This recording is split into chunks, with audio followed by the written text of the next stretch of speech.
yang biasa didengar ditampakkan di hadapan belum membuat kita bertobat dengan cara apa?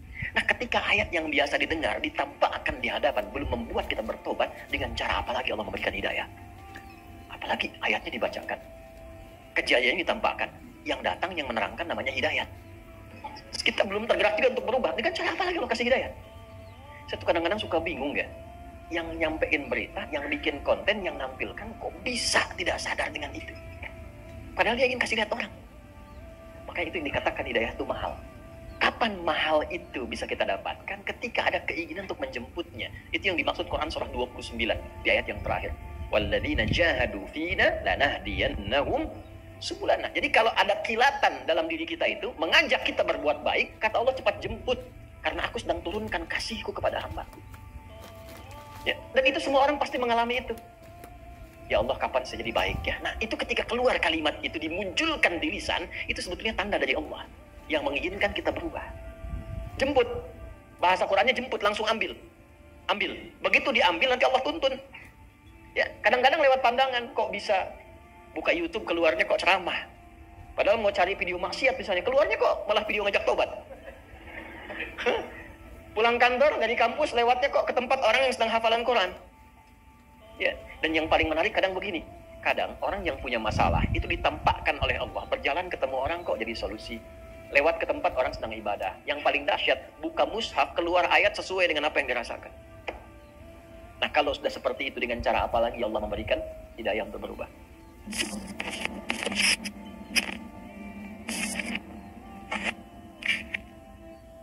Bismillahirrahmanirrahim. Nah, kita punya waktu 20 menitan. A'udzu billahi minasy syaithanir rajim. Bismillahirrahmanirrahim. Yuk baca dari awal sama-sama. Wan nazi'ati gharqa wan nasyitati nashqa was-sabihati sabha fas-sabiqati sabqa fal-mudabbirati amra. Sudah cukup. Berapa ayat itu? 5 ayat ya. Perhatikan baik-baik. Bapak Ibu masih ingat gak kesimpulannya 5 ini? Orang yang sudah belajar tafsir, membaca surah ini di pembukanya baru 5 ayat, itu akan merubah kehidupannya.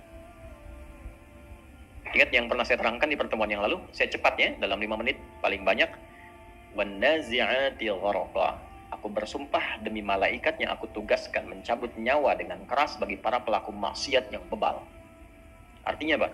Kalau Anda terfikir berbuat maksiat, lisan masih ingin bohong, mata masih ingin melihat maksiat, tangan masih mengerjakan korupsi, menulis status yang tidak benar, teringat dengan ancaman ini. Karena Allah yang bersumpah. Anda lihat saya bersumpah, Anda serius. Anda mendengar Allah bersumpah, maka jangan main-main. Aku bersumpah para pelaku maksiat itu yang tidak pernah mau merubah dirinya untuk tobat, aku kirimkan malaikat khusus mencabut nyawanya dengan keras sekeras-kerasnya, seperti tanaman dicabut dengan akar-akarnya. Itu cara wafatnya begitu. Ya. Wan-nazi'ati gharqa. Kemudian wan-nasyitati nashta. Tapi aku bersumpah demi malaikat yang diberikan kelembutan, kenyamanan, kedamaian ketika mencabut nyawa orang-orang yang penuh dengan sifat kebaikan. Ya. Maka ketika kita berpikir berbuat baik, rasakan kebaikannya akan dibawa pulang. Minimal cara pulangnya adalah husnul khatimah. Ya, tidak cukup dengan amin. Lihat dulu. Perhatikan baik-baik. Sekarang, ayatnya bukan hanya kita dengar, tapi ditampakkan di hadapan mata. Nah, kata para ulama, kalau sudah tampak di hadapan mata itu dan belum yakin kita juga dengan itu, berarti ada yang salah dengan cara kehidupan kita. Dan semakin banyak maksiat bertebaran dalam kehidupan kita. Dulu orang dengar langsung mengatakan sami'na, kami dengar, wa ata'na, langsung kami laksanakan. Pak, ayat riba turun ya, larangan riba, itu begitu didengar, hilang riba semua. Larangan mencela nih, turun ayatnya, la yasraf qaumin qaum, jangan saling cela, semua nggak ada yang cela. Baik semua. Itu cuma satu kalimat. Ya.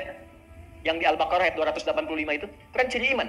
Amanar rasulu bima unzila ilaihi mir rabbih wal, dan ayat itu ditempel di dinding Ka'bah di bagian dalam. Jadi Rasul, sahabatnya, orang-orang beriman punya karakter itu. Nah, kita mengaku beriman harus punya itu. Apa? Sami'na, ketika dengar, wa ata'na, langsung amalkan. Jangan mencela, gak usah nyela. La yaghtab ba'dukum ba'dha. Jangan gosip, jangan gosip. Ya saya nggak gosip, cuma nonton aja. Ini nggak gosip tapi bikin acara gosip. Ya, itu tipikal orang beriman. Sami'na, baru dengar, langsung diamalkan. Nah sekarang levelnya naik. Yang didengar itu ditampakkan oleh Allah dalam kehidupan. Ditampakkan oleh Allah dalam kehidupan. Ya ayyatuhan nafsul, hei jiwa-jiwa yang tenang. Mutmainah itu sifat tumakninah. Tumakninah adanya di ibadah. Jadi orang yang rajin ibadah, rajin tumakninah, merubah keadaan jiwanya menjadi mutmainnah. Ketika wafat dia tenang. Kenapa? Karena punya bekal ibadah. Ditampakkan hasil ibadahnya. Tumakninah itu adanya dalam sholat. Ruku sampai tumakninah. Sujud sampai tumakninah. Sampai hatimu merasa tenang. Makanya sholat itu satu-satunya amalan yang membuat kita tenang secara paripurna. Tempatnya masjid. Masuk masjid pun sudah tenang. Anda tadi dari rumah. Di jalan gak enak. Buru-buru. Tapi ketika sampai ke masjid. Dari luarnya aja udah beda kan auranya. Udah lain. Apalagi ketika diisi dengan amalannya. Itulah sebabnya ada tumakninah di situ. Jiwanya mutmainnah. Panggilannya ketika dipanggil, sifat tumakninah ditampakkan di hadapannya. Jadi kamu yang rajin sholat, kamu yang begini. Sekarang saat sholatnya dia dipanggil. Dalam sujudnya dia dipanggil. Dan ditampakkan di hadapan kita. Tampakkan. Nah ketika ayat yang biasa didengar ditampakkan di hadapan, belum membuat kita bertobat, dengan cara apa lagi Allah memberikan hidayah? Apalagi ayatnya dibacakan. Kejadiannya ditampakkan. Yang datang yang menerangkan namanya hidayat. Terus kita belum tergerak juga untuk berubah. Dengan cara apa lagi Allah kasih hidayat? Saya tuh kadang-kadang suka bingung ya. Yang nyampein berita, yang bikin konten, yang nampilkan, kok bisa tidak sadar dengan itu? Padahal dia ingin kasih lihat orang. Makanya itu yang dikatakan hidayah itu mahal. Kapan mahal itu bisa kita dapatkan? Ketika ada keinginan untuk menjemputnya. Itu yang dimaksud Quran surah 29 di ayat yang terakhir. Walladzina jahadu fina lanahdiyannahum subulana. Jadi kalau ada kilatan dalam diri kita itu mengajak kita berbuat baik, kata Allah cepat jemput karena aku sedang turunkan kasihku kepada hambaku. Ya, dan itu semua orang pasti mengalami itu. Ya Allah, kapan saya jadi baik ya? Nah, itu ketika keluar kalimat itu dimunculkan di lisan, itu sebetulnya tanda dari Allah yang mengizinkan kita berubah. Jemput. Bahasa Qurannya jemput, langsung ambil. Ambil. Begitu diambil nanti Allah tuntun. Ya, kadang-kadang lewat pandangan kok bisa buka YouTube keluarnya kok ceramah. Padahal mau cari video maksiat misalnya, keluarnya kok malah video ngajak tobat. Pulang kantor dari kampus lewatnya kok ke tempat orang yang sedang hafalan Quran. Ya, dan yang paling menarik kadang begini. Kadang orang yang punya masalah itu ditampakkan oleh Allah, berjalan ketemu orang kok jadi solusi. Lewat ke tempat orang sedang ibadah. Yang paling dahsyat, buka mushaf, keluar ayat sesuai dengan apa yang dirasakan. Nah kalau sudah seperti itu, dengan cara apa lagi Allah memberikan hidayah untuk berubah? Ayat yang sami'na wa ata'na sekarang berubah dengan ainul yakin, terlihat. Sami'na wa ra'ayna wa ata'na. Kami dengar, ya Allah, kami lihat, kami taati. Jangan sampai nunggu hakul yakin. Kalau hakul yakin sudah di akhirat. Ilmal yakin kita dengar informasinya, ainul yakin kita lihat, hakul yakin di akhirat tampakkan. Jelas? Ya, jadi kalau kita mendengar dua ayat tadi, wan nazi'ati gharqa, jangan maksiat karena ancamannya cabut nyawa, nggak main-main. Kalau nggak percaya silakan lakukan, ntar lihat di akhir kehidupan. Ya kan? Kan bahasanya begitu. Dan ini sumpahnya Allah loh. Tapi kalau kita beramal saleh, motivasi, nanti Allah muliakan, tenang hidupnya. Lihat orang-orang tenang. Lihat yang wafatnya tenang. Lihat bagaimana diantarkan jenazahnya. Ya. Jelas? Setelah itu, wasabihati, fasabiqati, malu sama malaikat. Malaikat gak dihisab, berlomba-lomba berbuat baik. Yang tawaf, yang zikir, yang tahmid, tasbih, malaikat loh. Yang gak dihisab, berlomba beramal soleh. Masa kita yang dihisab tidak beramal soleh? Jangan banggakan malaikat karena memang dicipta untuk beramal soleh. Tapi mereka itu berlomba-lomba mengerjakan itu. Berlomba-lomba. Fastabiqul khairat. Nah ayat fastabiqul khairat itu untuk kita, bukan untuk malaikat. Al-Baqarah ayat 148. Walikulli wijhatun huwa muwalliha fastabiqul khairat. Aku berikan kepada setiap hambaku keinginan, orientasi beramal yang berbeda-beda. Ada yang senang tahajud, ada yang senang baca Al-Quran, ada yang senang puasa, ada yang senang sedekah. Tidak harus menguasai semuanya. Yang penting silahkan berlomba dengan amalan khususnya. Setiap kita coba usahakan punya amalan khusus yang kita banggakan saat pulang kepada Allah. Ya, saya nggak bisa tahajud seperti dia, bacaannya panjang, lama, nggak apa-apa. Saya cuma 2 rakaat witir 1. Tapi saya punya puasa yang dia nggak bisa kerjakan. Gitu. Saya punya puasa Daud. Dia sholat Daud. Ya.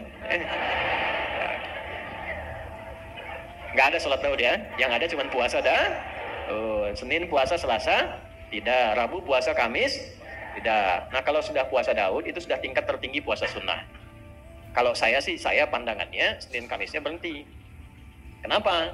Karena sudah tercover dengan yang paling tinggi. Kalau tercover yang paling tinggi, yang ini sudah ikut pahalanya. Misal Senin puasa, tadinya Senin Kamis naik ke puasa Daud. Senin puasa, Selasa tidak. Rabu puasa, Kamis tidak. Ketika Kamis tidak puasa, itu tertuliskan pahala puasa Kamis. Karena kebiasaan sebelumnya. Itu hadis. Makanya kalau ngajinya pakai ilmu, bebannya ringan. Pahala dapat. Pilih mana? Gak kerja, dapat gaji, atau kerja, belum tentu dapat gaji. Hah? Ya kan? Kecuali puasa yang khusus. Ya, misal Ayyamul Bid 3 hari yang pertengahan bulan, itu khusus. Ya, kerjakan. Misal puasa Asyura, 1 khusus, 1 hari saja. Misal puasa Ramadan, hilang semua. Ya, Ramadan ya yang dikerjakan awal sampai dengan akhirnya. Itu cuma puasa sholat Daud nggak ada. Ya, subuh sholat, duhur tidak, asar sholat, maghrib, ya itu tidak ada. Nah itu berlomba. Sekarang pilih apa yang paling nyaman. Anda yang misalnya bisnis bekerja, ya dengan sedekah, banggakan itu. Ya, sholat sekali sholat 10 tuh.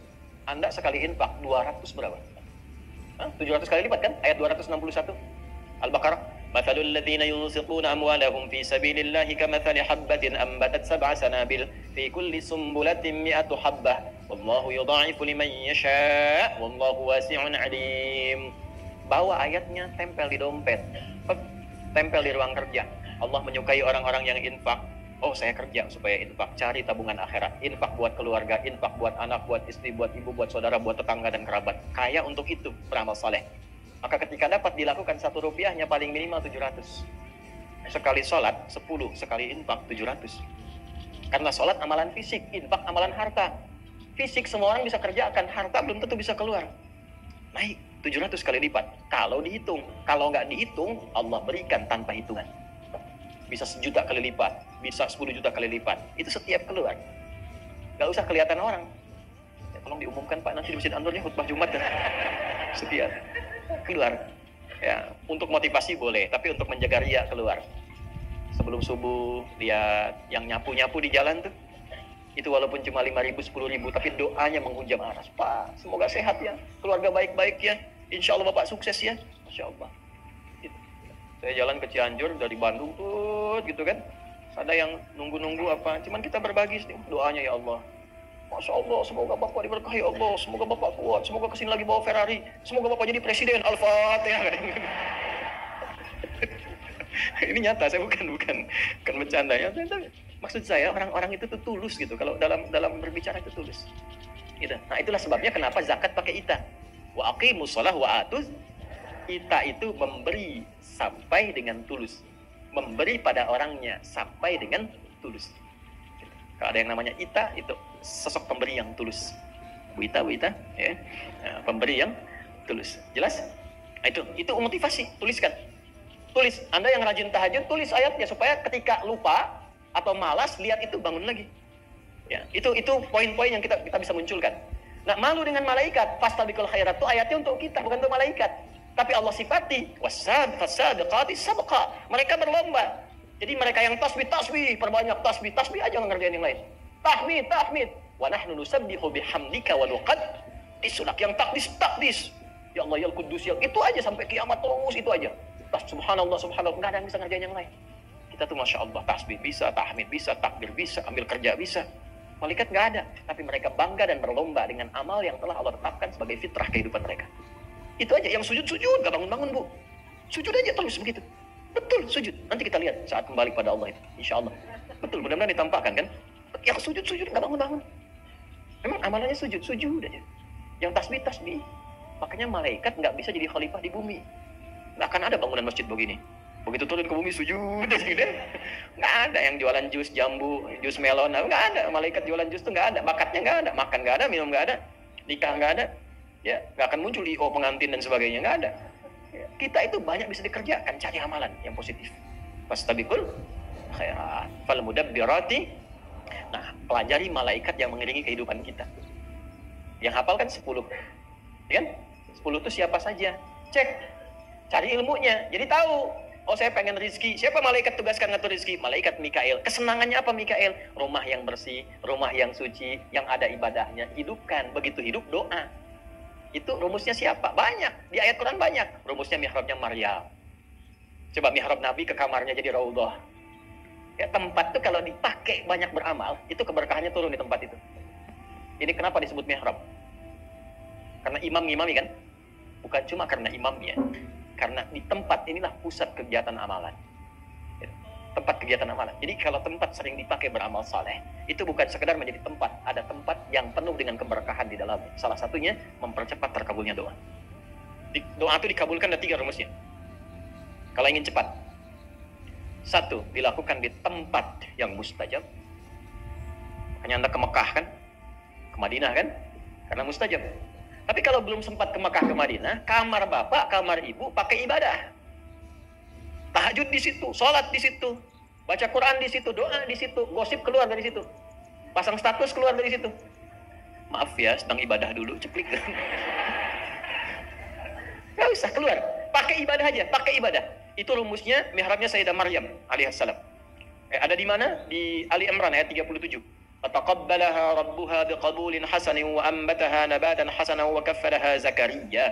Kullama dakhala 'alayha Zakaria al-mihraba wajada 'indaha rizqa. Qala ya Maryam anna laki hadha? Qalat huwa min 'indillah. Innallaha yarzuqu man yasha' bighairi hisab. Itu kalau tempatnya udah bagus, amalnya banyak di situ, itu belum minta sudah dikabul. Baru terbersit ada apa? Itu tempat. Kalau ada rizki berangkat. Ka'bah, dekat Ka'bah, multazam, tarik garis lurus ke belakang. Raudhah, tarik garis lurus ke belakang kalau nggak mampu ke depan. Tapi kalau belum mampu ke sana, rumah kita masa nggak ada satu ruangan pun dipakai tempat sujud tuh. Pakai ibadah. Islam tuh nggak mahal, indah semua. Hamparan sejadah, doa, minta. Itu rumah 1. Ya, tempat. Kedua, waktu. Ada waktu-waktu spesifik berdoa. Misal, pertengahan malam. Waktu-waktu tahajud tuh. Lebih cepat sampai doanya. Apalagi kalau dipanjatkan dalam sholat. Itu nasabnya sudah bukan hanya dari Nabi Muhammad SAW, itu puncaknya, itu sudah amalan nabi-nabi sebelumnya. Dan dahsyatnya, amalan yang dipanjatkan, doa di dalamnya, di waktu yang spesial, itu bukan hanya bisa mengabulkan doa yang biasa, termasuk yang dianggap mustahil oleh kebanyakan orang, tapi dipandang butuh oleh Allah untuk kita.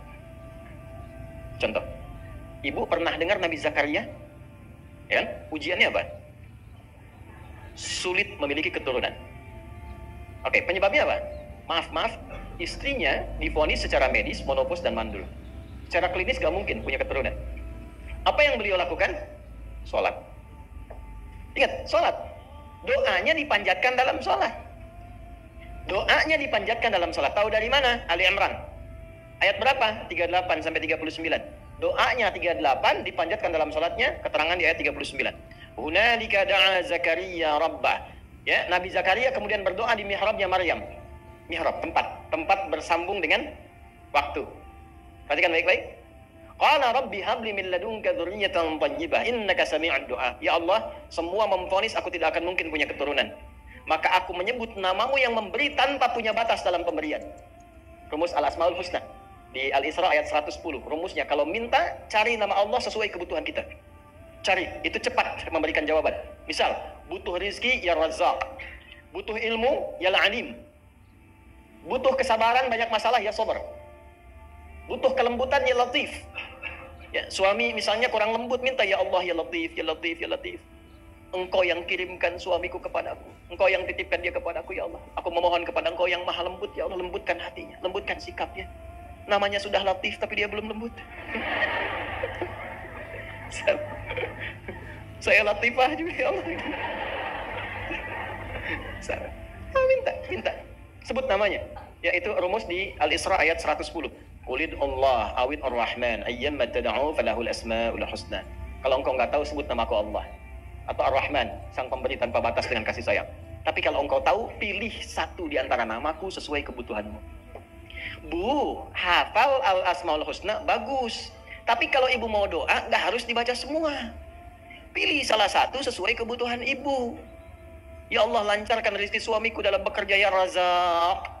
Ya Allah, tambahkan pengetahuan pada anakku, ya Alim. Ibu nggak punya masalah, jangan sebut ya Sabar. Ya ibu dikasih masalah. Oke, tempat sudah, waktu sudah. Ya, yang ketiga, cari amalan yang istimewa, yang mempercepat terkabulnya doa. Sebetulnya setiap amal itu berpotensi mempercepat terkabulnya doa, tapi ada yang istimewa. Ada yang istimewa.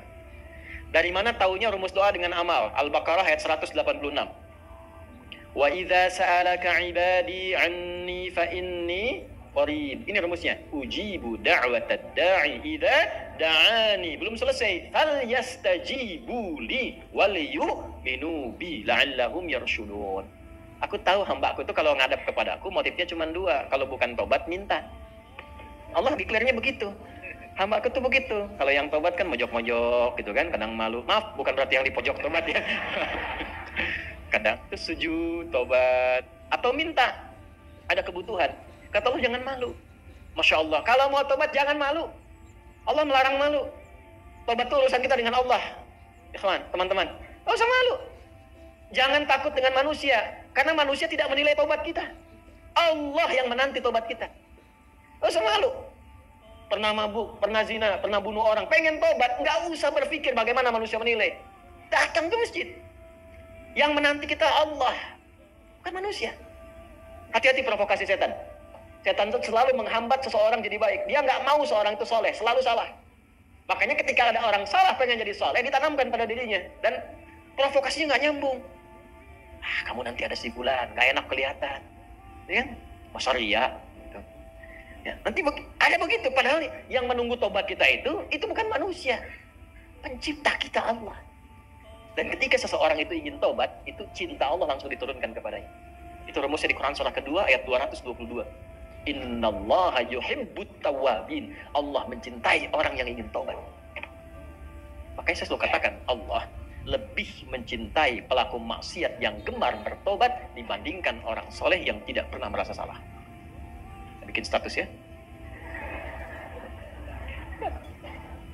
Silakan evaluasi diri. Itu dinanti sampai maaf sampai nyawanya di kerongkongan, ditunggu sampai mau tobat. Ya, sampai mau tobat. Fir'aun aja, Fir'aunnya itu dikirimkan keadilan Allah 2 nabi, Musa dan Harun. Cuma ya dasar Fir'aun. Itu. Dan ditampakkan kisahnya untuk diketahui jadi landscape kehidupan kita, bukan untuk jadi cerita. Dan jangan bangga. Jangan bangga. Ya, sekarang kok saya tuh bingung ya, neraka kok jadi candaan gitu. Ya. Banyak orang kaya ke neraka, kayaknya ber-AC di neraka tuh. Kok bisa gitu jadi candaan. Padahal neraka itu ditampilkan diksinya dalam Al-Quran itu sebagai ancaman yang mengerikan. Ya, jangan dirubah. Jangan dirubah. Nah, apa amalan istimewanya? Ya, semua amalan kalau sudah dikerjakan itu doa. Tapi ada beberapa amalan yang ketika dikerjakan berdoa, doanya cepat dikabul. Saya berikan 3 aja nih biar cepat. 1, sedekah. Sedekah. Tapi harus ikhlas ya. Ikhlas. Sudah? Masih ingat nggak kalau tangan kanan memberi, tangan kiri itu nggak tahu? Ya kan? Itu sebenarnya latihan untuk mengelola hati kita. Ya, berikan, udah silent, anggap caranya begini. Kalau pengen melatih ikhlas tuh, ketika memberi, anggap nggak ada. Lupakan, udah. Ketika memberi, lupakan, udah. Lupakan, anggap nggak pernah dilakukan. Bapak katanya kemarin nyumbang, nggak tahu saya. Gitu. Nggak tahu, salah dengar mungkin Anda. Gitu kan? Bukan berarti untuk bisa menepikan atau menafikan atau mengelak dari berbohong dari amalan, bukan. Tapi kita melatih hati kita. Oh, saya nggak tahu. Maksudnya apa? Karena saya sudah melupakan itu dalam hati. Ya, mungkin Anda salah dengar. Tapi itu disebut kok Adi, bukan Adi saya. Mungkin Adi kan banyak. Pasaran nama Adi itu. Kan? Ya, itu cari. Setelah itu isi dengan doa. Diam-diam doa. Ya, walaupun nggak diungkapkan dalam hati. Kalau disanjung nggak usah dibalas. Terima kasih Pak, Masya Allah, terima kasih. Nggak usah dibalas. Lupakan aja lah. Saya pun nggak tahu itu kan Allah aja nitip lewat saya. Terus doa. Itu melatih. Kalau ingin berbagi tapi belum punya yang dibagi, rumus Qur'annya qaulun ma'rufun. Wa maghfiratun khairum min shadaqatin yatba'uha ada. Tetap selalu ada. Misal, nggak punya uang nih, nggak punya barang, tapi pengen mengamalkan yang pertama itu. Apa kata Al-Quran? Al-Baqarah ayat 263, paling kiri agak ke bawah sedikit. Lihat baik-baik. Banyak berkata baik, qaulun ma'ruf. Senyum sama orang. Makanya senyum disebut sedekah. At-tabassumu sedekah. Basmatuka fi wajhi akhika sedekah. Senyummu yang menyenangkan wajah temanmu sedekah. Senyum. Tapi yang membuat orang senang, hadisnya begitu, bukan membuat orang bingung. Keluar dari sini senyum. Ya Allah. Orang senang, itu sedekah, itu dinilai. Begitu orang senang, doa. Itu lebih baik, kata Al-Quran ya, itu lebih bagus kata-kata baik yang menenangkan, itu bahkan nilainya lebih tinggi dibandingkan memberi tapi masih komen. Dan komennya kadang menyakitin. Masih bantuan 100 juta. Terima kasih Pak. Aduh, Bapak itu sangat luar biasa. Iya, itu kan kewajiban saya, bukan apa-apa. Karena Anda kan miskin juga gitu kan. Anda kan asnaf yang 8 gitu kan. Nah, itu hilang, turun. Dibanding dengan yang kata-kata tadi lebih bagus yang kata satu sedekah, kedua cepat Al-Quran. Kedua apa? Kalau habis ngaji, doa. Ini yang jarang sekali dilakukan sekarang. Saya melihat kadang habis ngaji itu tutup, sadaqallahul azim, selesai. Emang Anda nggak bilang sadaqallahu, sudah sadaqallah. Maha benar Allah dengan segala firman-Nya, sudah maha benar. Anda ucapkan itu, setelah itu doa. Ada yang selesai, alhamdulillah rabbil alamin. Ya, itu. Segala puji milik Allah. Anda ucapkan, setelah itu doa. Allahumma arhamna bil Qur'an. Waj'alil Qur'ana sahiban lana fid dunya, syafi'an lana fil akhirah. Ya Allah, rahmati kami dengan rahmat Al-Quran. Berikan cahaya Quran dalam hidupku. Berikan temanku di dunia, syafaat bagiku di akhirat. Minta. Berikan keberkahan dari ayat-ayat yang aku baca. Kan satu hurufnya 10, mahal. Ya. Ada satu amalan lagi. Yang kalau Anda minta sebelum Anda kerjakan, itu malaikat langsung aminkan. Padahal belum dikerjakan. Tapi Anda angkat tangan, berdoa, itu langsung diaminkan oleh malaikat. Begitu aminnya malaikat bersamaan dengan apa yang kita mohonkan, seketika dijawab. Dan bonusnya diampuni semua dosa yang pernah dikerjakan sebelumnya. Itu nanti bulan depan saya kasih tahu. Nanti itu. Kan kita belum kita bahas tuh, waktunya 15 menit lagi tuh. Itu nanti. Saya kan di awal bilang saya kasih 3. 3 sudah kan? Sudah belum? 1, sedekah, ya kan? Ya. 2, 3. Oh belum. Nanti itu bulan depan. Dah, malaikat banyak ngatur urusan. Tadi kan itu kan? Maka temani itu. Malaikat Mikail senangnya apa? Hadisnya keluarkan. Malaikat nggak senang ke tempat najis. Ya, kalau bisa jangan sentuhan sama yang najis. Bersihkan rumah dari tempat yang najis, yang kotor. Khusus untuk berdoa yang bagus-bagus. Maaf sekali, maaf. Ada tempatnya. Tapi hewan-hewan bernajis kalau bisa dijauhkan. Misal maaf. Mungkin kan punya banyak pilihan. Saya tuh kalau kadang-kadang suka nggak bisa sebut nama gitu ya. Ya, bubuk ya misalnya. Padahal hewan tuh netral sebetulnya. Tapi karena kadang-kadang dalam dunia bahasa tuh begini. Kalau satu kata dipakai pada diksi yang kotor, jadi kotor gitu. Padahal hewannya belum tentu kotor. Di Quran kan anjing juga ada kan? Ya kan? Di surat Al-Kahf kan? Ya, misal anjing itu kan najis pada liurnya. Nah, di sini ada beda 2 pendapat. Imam Malik misalnya, ya sepanjang Anda bisa membersihkan najisnya, boleh dirawat. Makanya di mazhab Maliki itu banyak pelihara anjing nggak ada masalah. Tapi bisa memastikan liurnya dibersihkan. Ya. Tapi resikonya begini, pastikan Anda punya CCTV yang memantau perilaku anjing. Jilat apa aja? Jilat sofa, jilat karpet, jilat apa gitu kan? Sebab ketika najis itu ada, malaikat nggak turun, itu aja. Jelas? Oke. Karena itu yang memelihara anjing tempatkan di tempat yang khusus spesifik dan dengan fungsi yang khusus. Ya, dengan fungsi yang khusus. Misal anjing untuk penjagaan di militer dan seterusnya. Anjing untuk penjagaan misalnya di kebun dan seterusnya. Kasih tempat yang khusus. Itu boleh, ada kok zaman Nabi juga. Nggak ada masalah. Ya. Tapi kalaupun tidak diperlukan dengan itu, maka fikih Syafi'i agak lebih ketat. Memang liurnya di dalam lidah itu najisnya di liurnya. Tapi kan Anda nggak bisa tahu di mana dia menjilat ya dengan liurnya itu. Kadang tubuhnya kan dijilatin juga. Makanya disebutnya najis aini di fikih madzhab Syafi'i. Ke semua bagian tubuhnya najis karena kita nggak bisa pastikan kapan dia menjilat tubuhnya. Kemana-mana ada. Nah, hewan-hewan tertentu bukan berarti tidak berkah, bukan. Ada fungsinya. Kapan fungsinya menjadi berkah? Ketika ditempatkan sesuai dengan fungsinya. Anjing itu ada ibadah. Kapan ibadahnya? Ya, satu misalnya dalam penjagaan, ada fungsi ibadah. Makanya anjing itu ada yang masuk surga. Ada. Anjingnya Ashabul Kahf. Nah, bayangkan. Ada anjing yang mengantarkan pelacur bertaubat. Maaf, ada. Jasanya anjing itu. Mau sekarat karena kehausan. Seorang perempuan, maaf Bu ya, laki-laki juga banyak yang kurang baik, tapi ini kasusnya perempuan. Perempuan menemukan itu, lalu dia beri minum. Ada riwayat dengan bagian dari alas kakinya, ada riwayat dengan satu benda dia tuangkan, sampai dia segar lagi. Setelah segar dia berjalan dengan keikhlasan dia memberi minum, bertobat dia, diterima tobatnya, menjadi amal soleh, digugurkan amal salahnya, muncul amal solehnya, masuk surga dia. Fadilah itu aja. Ya, memberi minum. Nah, itu kan hidayah dari Allah. Jadi kadang-kadang di hewan-hewan yang dianggap najis, dianggap kurang bagus ini, ada fungsi yang melekat di dalamnya. Babi itu ada fungsi ibadahnya. Ibadahnya pada haramnya. Jadi ketika babi dikonsumsi, dia keluar dari sifat ibadahnya. Semua hewan itu ada ibadahnya. Karena ada hikmah di dalamnya. Ada hikmah. Ujian ketaatan kepada Allah hewan A diciptakan. Contoh orang yang rakus dalam dunia. Hidupnya cuma untuk makan, kerja makan, meninggal. Contohkan lewat nyamuk. Ada ayat tentang nyamuk, Al-Baqarah ayat 26. Nyamuk itu kan fungsinya cuma sedot, mati. Gitu kan? Coba cek ayo, ada ahli nyamuk gak? Sedot, darahnya kumpul, beranak mati gitu kan? Bertelur mati, selesai kan? Nah itu makanya disindir oleh Allah orang yang hidupnya duniawi. Kerja terus, makan lagi, mati. Nyamuk tuh katanya. Ya kecil di hadapan Allah, kecil. Ini kecil karena nilainya kata Allah. Makanya Nabi komen, kalaupun dunia itu seperti sayap lalat atau nyamuk, korupsi. Ya orang nggak sehat nih. Korupsi pada sesuatu yang akan ditinggalkan. Dan yang paling menarik, dia tahu akan wafat. Dan dia tidak tahu kapan dia wafat. Kenapa dia tidak berpikir saat akan korupsi diwafatkan oleh Allah? Makanya kata para ulama, ketika berpikir berbuat maksiat, coba rasakan akan wafat. Ya. Kalau belum terpikir ke sana, yauma tarjufur rajifah. Nah, ini yang saya mau maksudkan dengan kitab ini. Kita punya 5 menit minimal kitab dibaca. Ya. Bismillah. Ini indahnya tafsir ini nih. Bismillahirrahmanirrahim halaman 41. Nomor 32.202. Ini Masya Allah. Riwayatnya dinomorin nih. Ya, sampai puluhan ribu riwayat untuk menafsirkan ayat. Qala al-muallif rahimahullahu ta'ala haddatsana Ibnu Abdul A'la qala haddatsana Ibnu Thawr an Ma'mar an Qatadah mithlahu wa qawluhu yauma tarjuf rajifah. Adapun yang dimaksud dengan firman Allah yauma tarjuf rajifah yaqulu ta'ala dzikruhu yauma tarjuful ardu wal jibalu al-muzammil ayat 14. Ini yang saya maksud tafsir Quran bil Quran.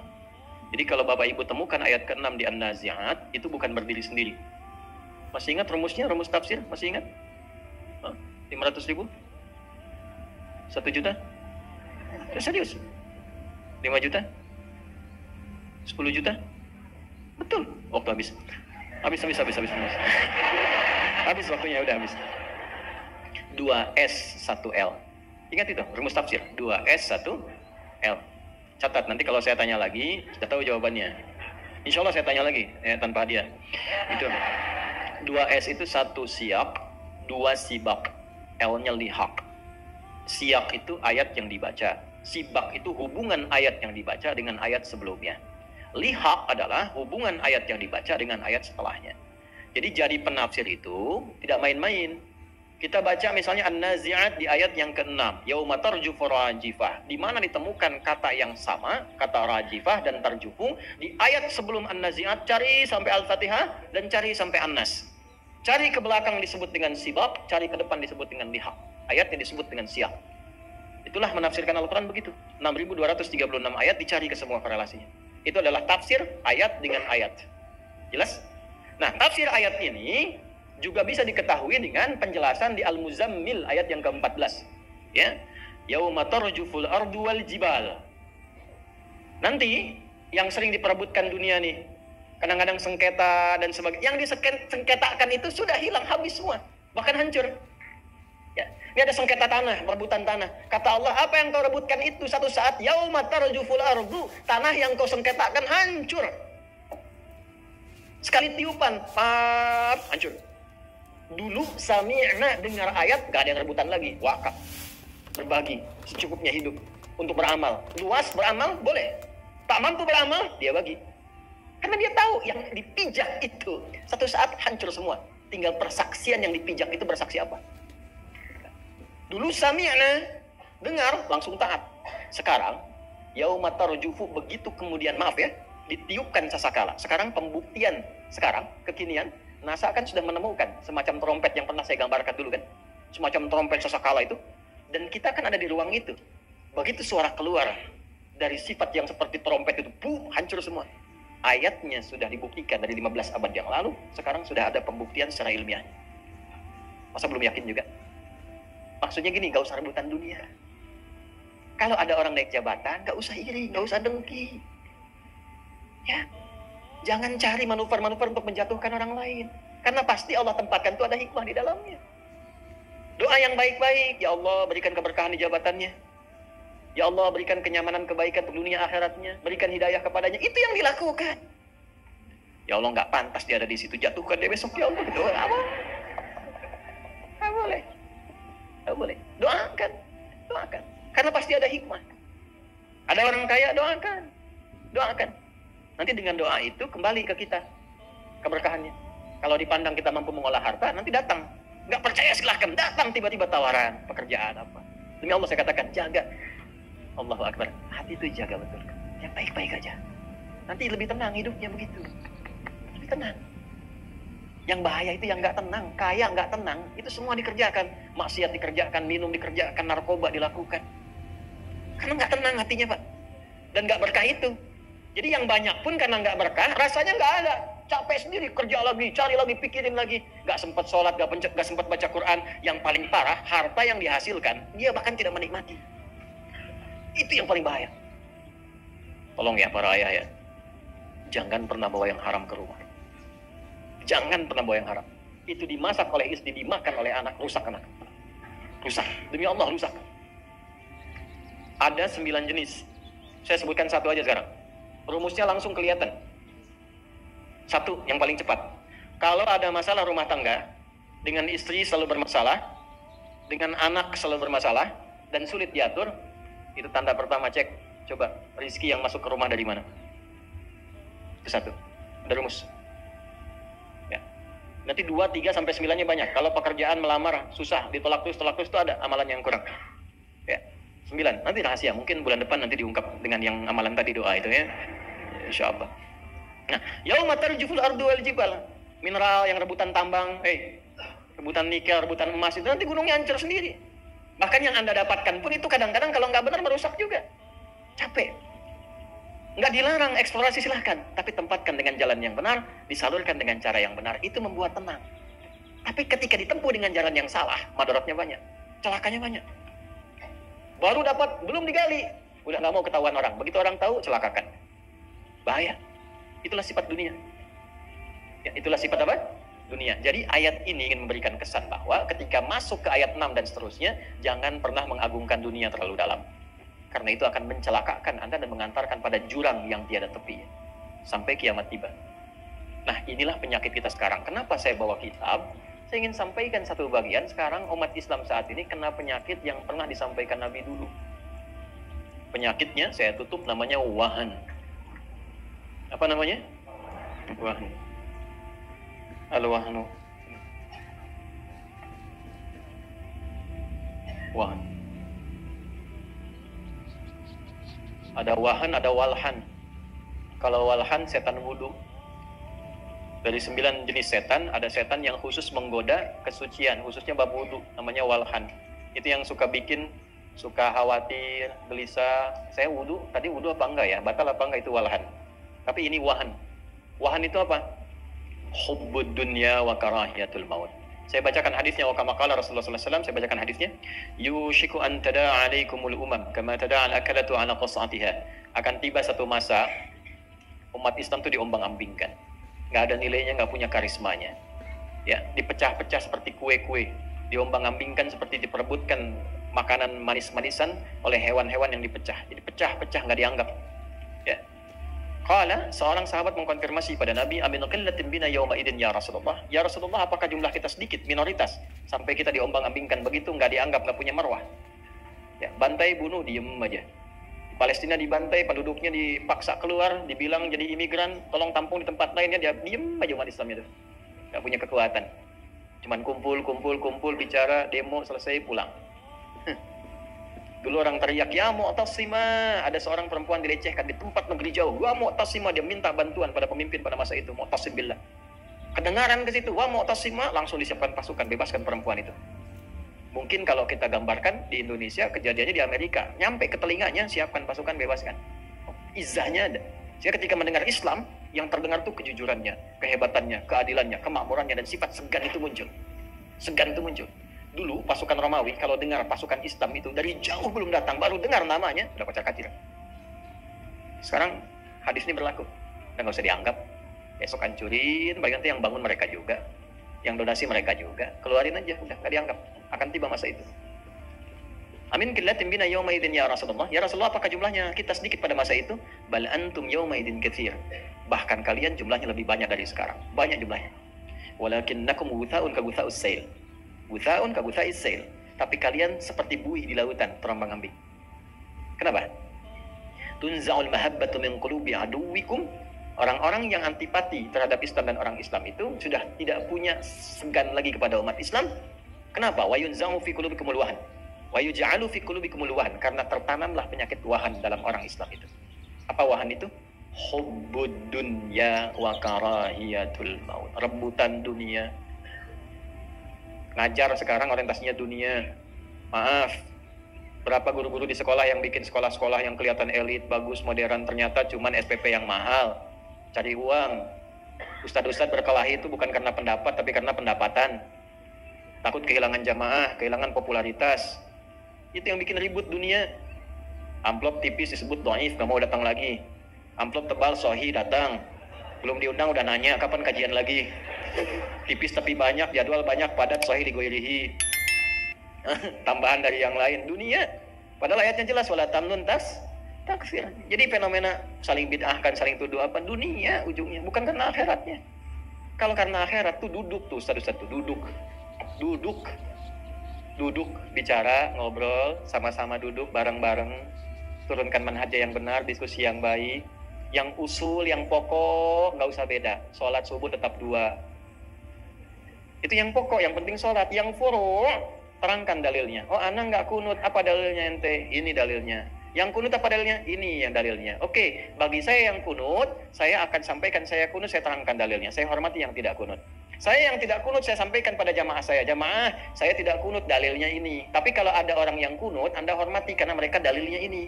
Begitu caranya, Joni. Ulama-ulama begitu dulu, terus rekomendasikan. Lalu difoto sama-sama, ceklik, pasang status.